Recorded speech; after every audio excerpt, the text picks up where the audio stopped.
Hi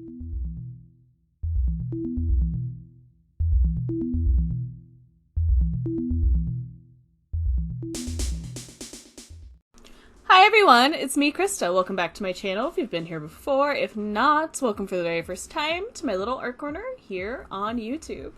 Today I'm going to be playing around with that watercolor and those colored pencils that came in the Artsnacks box for March 2020.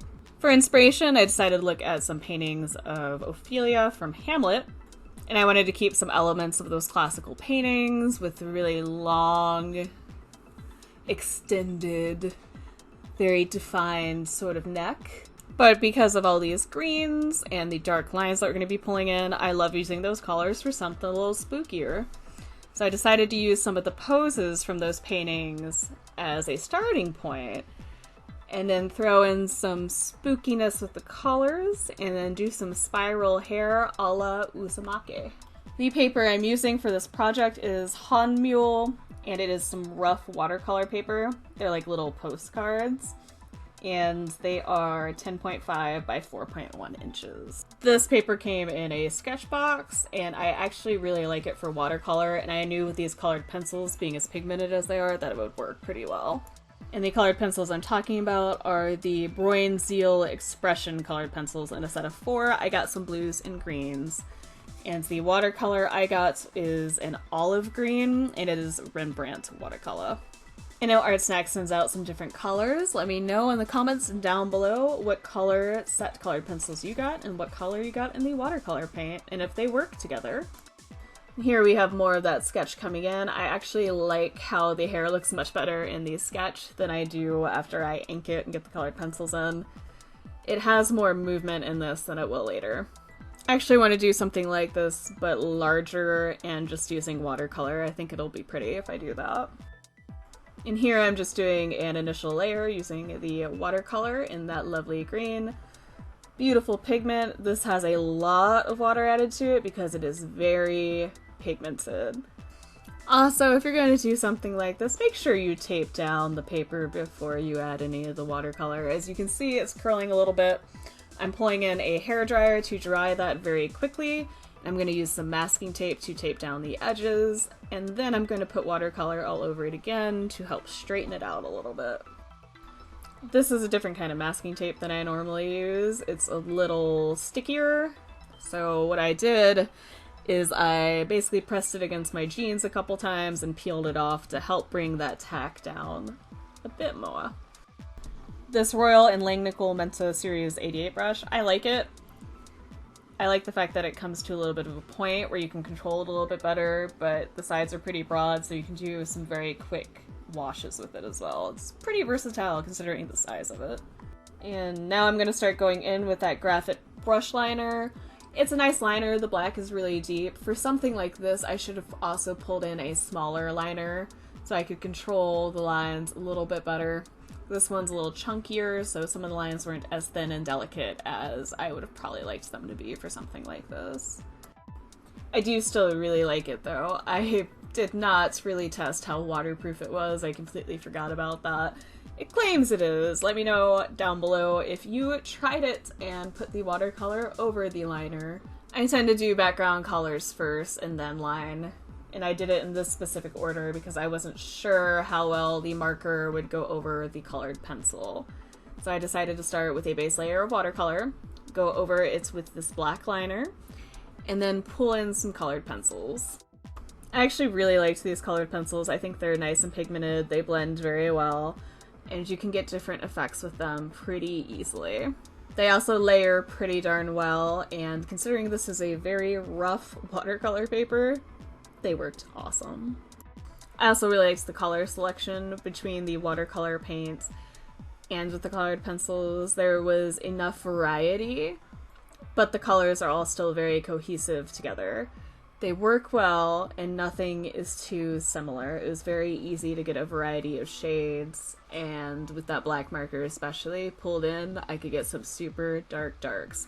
The only thing I did do and pull in that wasn't part of the set, well, besides the paper and the tape, was a white gel pen, and that was just to pull out some whites back a little bit better. because like I said, I use that watercolor as a base wash.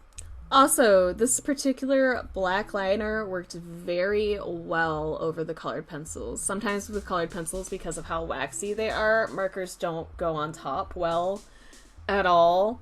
With this, I think because it is such a deep, dark, pigmented black, I was able to go over some of the colored pencil work with it. It doesn't happen very often, where you're able to do that. And I am softly pulling in the colors and layering over it, adding some lines into the background for some extra interest. I'm just going back and forth between everything I've got and doing small layers on small layers and adjusting pressure as I go. Every layer, I add a little bit more pressure to them colored pencils. And I didn't notice this until my boyfriend pointed it out later. It almost looks like there's a giant third eye in the middle of her forehead. That wasn't intentional, that's just a circle that I wanted to do on her forehead, and then the brow ridges make it look like an eye. I might do something like that later where there's kind of a Cyclops character going on where it just has that eye there. Figure that out, maybe. That might be fun to do. I like doing weird stuff every once in a while. It's good for the soul. And here I start pulling in that white gel pen. It is a Marvy Reminisce gel pen. It didn't layer super well over these colored pencils. You always have to be careful when you are using a gel pen over colored pencils because the waxiness and the gel pen don't necessarily play very well together. It did work very well over just the marker and over the watercolor, obviously. And this gel pen did not come in this box. It's just something I pulled in to help reclaim some of those highlights. And also with that white gel pen, I pulled in little circles and dots into the background because, of course, I did. Why wouldn't I? At this point, I'm just jumping around with all the supplies we have and layering more and more and adjusting as I go along. Layering is my best friend. Soon I decided to peel back that masking tape. It did pull up a little bit of paper on the one edge. I decided that I was going to pull the black marker over anyway to create sort of a framing effect and also just add a little bit more darkness and depth into that background. I also will pull in the white gel pen again to help continue the lines for the arms and elbows. It gives this interesting ghostly effect at those little points. I like how this drawing is kind of ugly and otherworldly, but still kind of pretty. I like the juxtaposition of those things in me art. And I also just really love how those bright greens bring this supernatural, otherworldly effect. It's awesome. And I just realized that these colored pencils would look really nice over that Winsor Newton green ink I have. That's something I like about this Artsnacks box is I actually feel inspired by the stuff in here, and I can see how they can integrate with other things I have. Like I just said, that Winsor Newton green ink, these colored pencils work beautifully over. Also, these colored pencils will play well with my Prismacolors. I can just tell.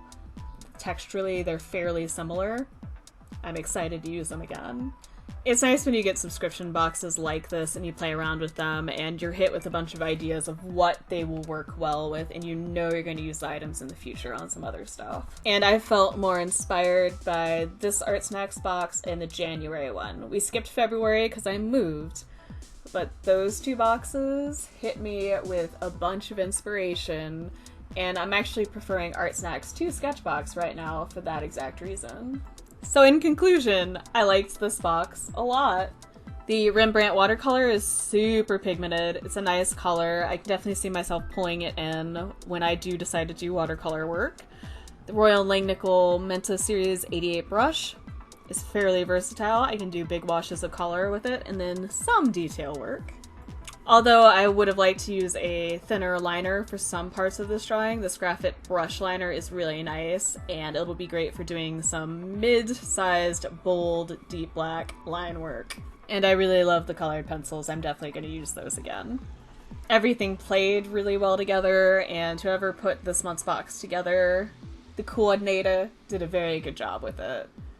Because some of it's stuff I wouldn't necessarily think would work super well together, but it did. And this was just a basic Artsnacks box. This isn't an Artsnacks Plus box, and I feel like I definitely got enough stuff to be able to do a full-on project with it. I didn't necessarily feel like I was lacking anything, because I could have left whites if I would have planned this better and not pulled in that white gel pen. Just saying. And this project here is almost finished. I like how creepy she looks. I like the movement in it. Wish I could have done a little better on the hands. I need to play around and get a lot more practice on those in for sure. But like I said, we are almost done here. If you liked this video, please hit that like button. If you have any comments, questions, feelings, concerns, or you want to let me know how you felt about this month's art box, if you've used any of the supplies in here before, whether you loved it or hate it, let me know in that comment section down below.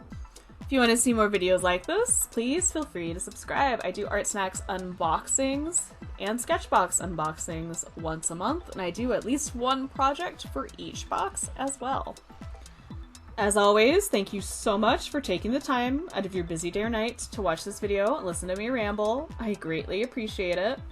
I look forward to hearing from you guys soon, and you will definitely be hearing from me soon. Bye, everybody!